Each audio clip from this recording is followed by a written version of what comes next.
Good morning.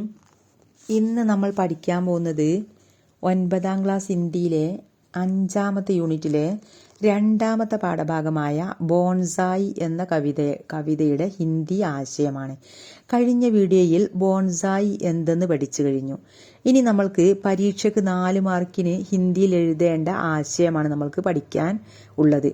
ഈ കവിത സുധാ ഉപാധ്യായ് എന്ന കവയിത്രിയാണ് എഴുതിയിരിക്കുന്നത്.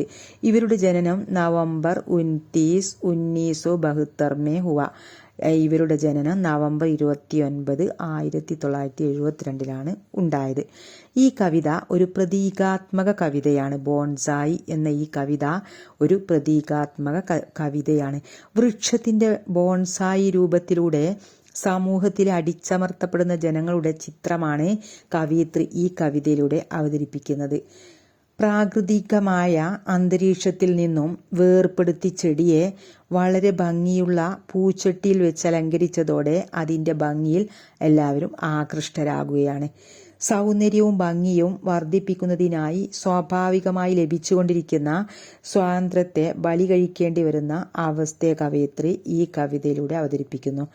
സമൂഹത്തിലെ ചൂഷണം ചെയ്യുന്ന വിഭാഗം അവരുടെ ആഗ്രഹങ്ങൾക്കനുസരിച്ചും രൂപത്തിനനുസരിച്ചും മാറ്റം കൊണ്ടുവരാൻ ശ്രമിക്കുമ്പോൾ തന്റെ മൗലികത നഷ്ടപ്പെടുത്തേണ്ടി വരുന്ന വ്യക്തിയുടെ പ്രതീകമാണ് ബോൺസായി എന്ന ഈ കവിത.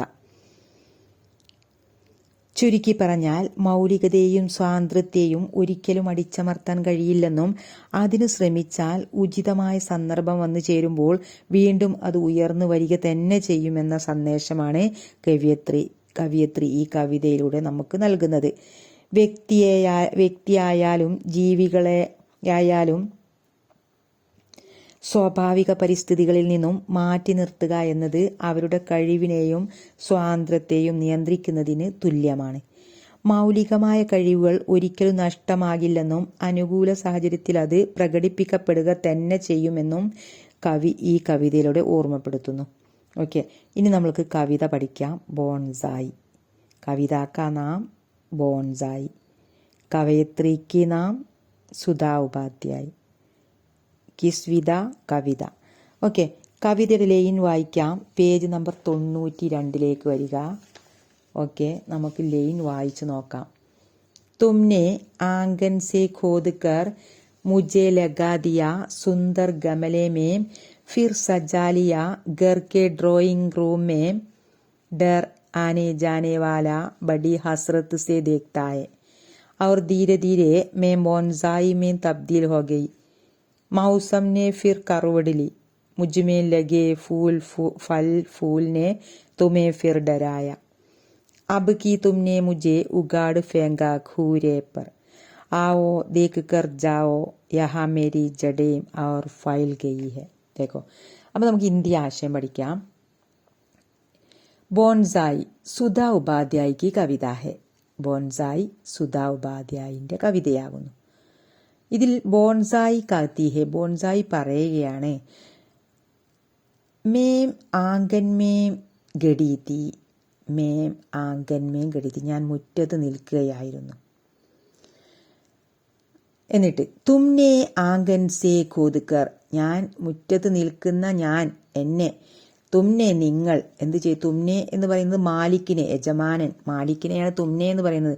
ബോൺസായി ആണ് പറയുന്നത്. ബോൺസായി നമ്മളോട് പറയാണ്, മേം ആംഗൻമേം ഗഡീത്തി, ഞാൻ മുറ്റത്ത് നിൽക്കുകയായിരുന്നു. ആ സമയത്ത് തുമ്നെ നിങ്ങൾ, ആംഗൻസെ മുറ്റത്ത് നിന്ന്, മുജെ ഖോദ് കർ എന്നെ കിളച്ചെടുത്തിട്ട് എന്ത് ചെയ്തു?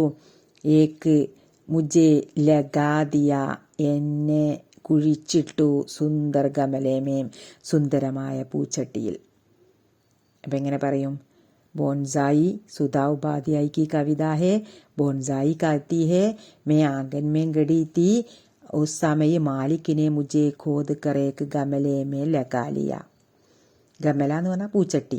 സുന്ദർ ഗമലാണ് സുന്ദരമായ പൂച്ചട്ടി. മുജെ ലഗാദിയാണ് എന്നെ കുഴിച്ചിട്ടു. മാലിക്കിനെ എന്ന് പറഞ്ഞാൽ യജമാനൻ. മുജെ ഖോദ്കർ എന്നെ കിളച്ചിട്ട്, എന്നെ ഞാൻ മുറ്റത്ത് നിൽക്കുന്ന എന്നെ കിളച്ചെടുത്തു. എന്നിട്ട് എന്നെ ഏക്ക് ഗമലേമേ ലഗാലിയ ഒരു പൂച്ചട്ടിയിൽ കുഴിച്ചിട്ടു. അതാണ് ആ 2 ലൈനിൻ്റെ ആശയം. ഒന്നുകൂടെ ശ്രദ്ധിക്കുക. ബോൺസായി സുധാ ഉപാധ്യായ की कविता है. ബോൺസായി कहती है मैं आंगन में गड़ी थी उस समय मालिक ने मुझे खोद कर एक गमले में लगा लिया. ഞാൻ മുറ്റത്ത് നിൽക്കുകയായിരുന്നു. ആ സമയത്ത് മാലിക് എന്നെ യജമാനൻ എന്നെ മുറ്റത്ത് നിന്ന് കിളച്ചെടുത്തിട്ട് എന്നെന്ത് ചെയ്തു? ഏക്ക് ഗമലേമേ ലഗാലിയ, എന്നെ ഒരു പൂച്ചട്ടിയിൽ കുഴിച്ചിട്ടു. ഇനി 3-ാമത്തെ ലൈന്. ഫിർ സജാലിയ, പിന്നെ അലങ്കരിക്കപ്പെട്ടു. ഗർക്കെ ഡ്രോയിങ് റൂമേ, എന്നിട്ട് എന്ത് ചെയ്തു? എന്നെ എടുത്തിട്ട് ഡ്രോയിങ് റൂം അലങ്കരിക്കപ്പെട്ടു. എന്നെ എടുത്തിട്ട് എന്ത് ചെയ്തു? ഗർക്കെ ഡ്രോയിങ് റൂമേം, ഗർക്കെ വീട്ടിലുള്ള ഡ്രോയിങ് റൂമേം സ്വീകരണ റൂമിൽ ഫിർ സജാലിയ, പിന്നെ എന്നെ അലങ്കരിക്കപ്പെട്ടു. എന്താണ് ആ ലൈനിൻ്റെ ആശയം? ഇസ്സേ ഡ്രോയിങ് റൂം സജാ ദിയ, ഇസ്സേ ഡ്രോയിങ് റൂം സജായ, ഈ ബോൺസായി എന്ത് ചെയ്തു? ആ ചെടിയിൽ കുഴിച്ചിട്ടിട്ട് ഡ്രോയിങ് റൂം സജാദിയ, ഡ്രോയിങ് റൂം ഒന്ന് അലങ്കരിച്ചു. ഫിർ സജാലിയ, സജാന അലങ്കരിക്കുക, സജാലിയ അലങ്കരിച്ചു. ഗർക്കെ ഡ്രോയിങ് റൂമേ, വീട്ടിനുള്ളിലുള്ള ഡ്രോയിങ് റൂമിൽ, അതായത് സ്വീകരണ മുറിയിൽ തന്നെ അലങ്കരിക്കപ്പെട്ടു ഇരുത്തി. അടുത്തത് ഡർ ആനെ ജാനേവാല, ഡർ ഭയമാണ്. എന്താ അത് ഭയം എന്ന് പറയുന്നത്? ഇവിടെ എന്താണ്? ഈ ഒരു ബോൺസായി പൂക്കളും പഴങ്ങളെ കൊണ്ട് നിറയുമ്പോൾ യജമാനന് പേടിയാണ്. കാരണം അത് അവരെ വളരാൻ സമ്മതിക്കാൻ പാടില്ല. അതാണ് യജമാനൻ്റെ ഒരു തോന്നൽ. അതുകൊണ്ട് തന്നെ ഡർ പേടിക്കുന്നു. പിന്നെ ആനെ ജാനേവാല, ആനെ വരുന്നവരും ജാനേവാല പോകുന്നതുമായിട്ടുള്ള ആളുകൾ ബഡീ ഹസ്രത്ത് സേ, വളരെ ആകാംക്ഷയോടെ, ഹസ്രത്തിന് ആകാംക്ഷയോടെ ദേഖ്താഹേ, എന്നെ നോക്കുന്നു. എന്താ പറയുക ആശയം?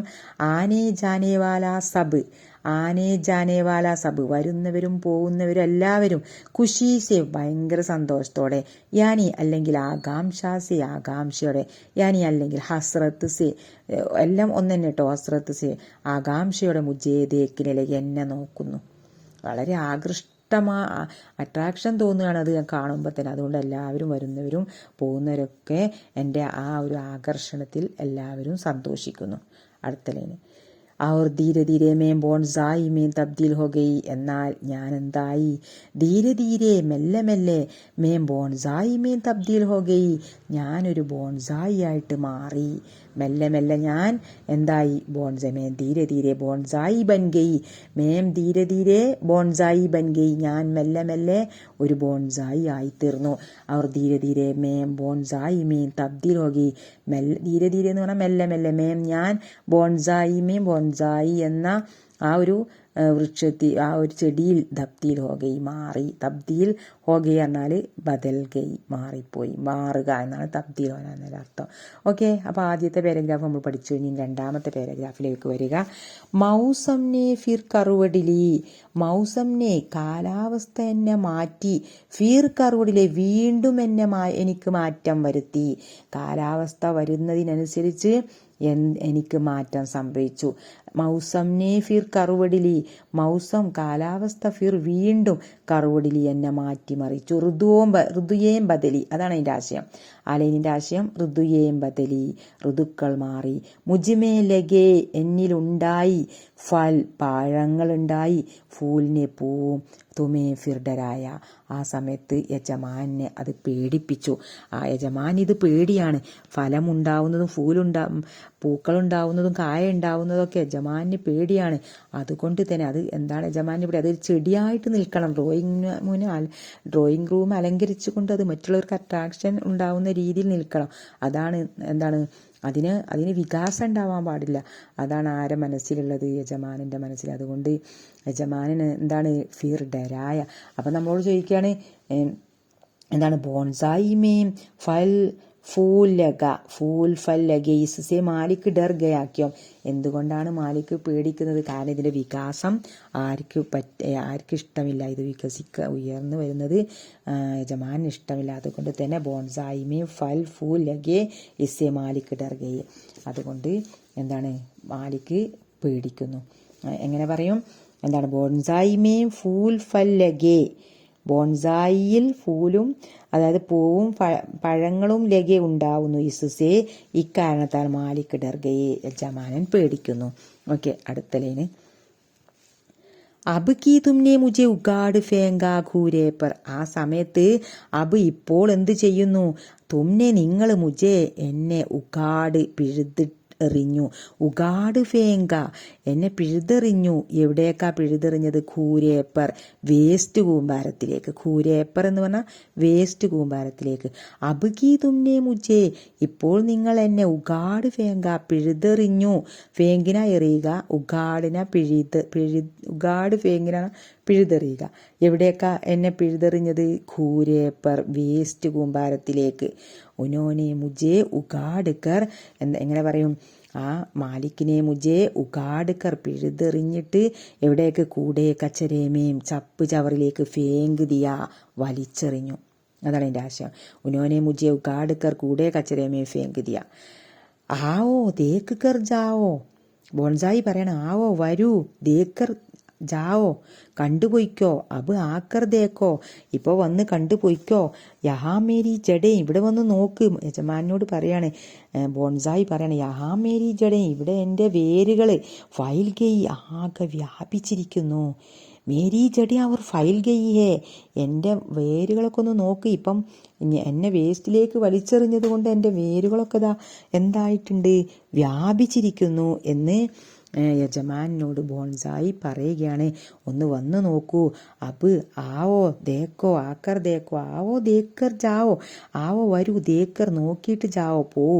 അതായത് അബ് ആക്കർ ദേക്കോ ഒന്ന് വന്നിട്ട് ഇപ്പോൾ നോക്കൂ. യഹാ മേരി ജഡേ ഇവിടെ എൻ്റെ വേരുകൾ അവർ ഫൈൽ ഗയിയെ ഒന്നുകൂടി വ്യാപിച്ചിരിക്കുന്നു. മേരി ജഡേ അവർ ഫൈൽ ഗയിയെ എൻ്റെ വേരുകളൊക്കെ വ്യാപിക്കപ്പെട്ടിരിക്കുന്നു. ഇതാണ് ബോൺസായി എന്ന കവിത. ഓക്കെ, അപ്പോൾ നമുക്ക് ഈ കവിതയുടെ സന്ദേശം എന്താ പറയുക? ഈ കവിത की संदेश यही है कि मौलिकता और स्वतंत्रता को दबाने का प्रयास करने पर भी वे किसी न किसी रूप में ഉബർ കർ സാമ്നെ ആഹി ജാതി ഹേ. ഇതാണ് ഇതിൻ്റെ ആശയം. അതിൻ്റെ അർത്ഥം മൗലികതയെയും സ്വാതന്ത്ര്യത്തെയും ഒരിക്കലും അടിച്ചമർത്താൻ കഴിയില്ലെന്നും അതിനു ശ്രമിച്ചാൽ ഉചിതമായ സന്ദർഭം വന്നു ചേരുമ്പോൾ വീണ്ടും അത് ഉയർന്നു വരിക തന്നെ ചെയ്യും എന്ന സന്ദേശമാണ് കവിയത്രി കവിതയിലൂടെ നൽകുന്നത്. അപ്പം कविता का संदेश मौलिकता व स्वतंत्रता को दबाने का प्रयास करने पर भी वे किसी न किसी रूप में उभर कर सामने आ ही जाती है. ഓക്കെ, അപ്പം നമ്മൾ ഈ ഒരു കവിത പഠിച്ചു കഴിഞ്ഞു. എല്ലാവരും കവിത പഠിക്കുക. പിന്നെ അടുത്ത വീഡിയോയിൽ നമ്മൾക്ക് ക്വസ്റ്റ്യൻ ആൻസറും ആക്ടിവിറ്റീസൊക്കെ ആയിട്ട് വരാം. എൻ്റെ ചാനൽ ആദ്യമായിട്ടാണ് കാണുന്നതെങ്കിൽ നിങ്ങൾ സബ്സ്ക്രൈബ് ചെയ്യാനും ലൈക്ക് ചെയ്യാനും ഷെയർ കമൻറ്റ് ഇതൊന്നും പ്രത്യേകം മറക്കരുത്. ഓക്കെ, അടുത്ത വീഡിയോയുമായിട്ട് വരാം. Thank you.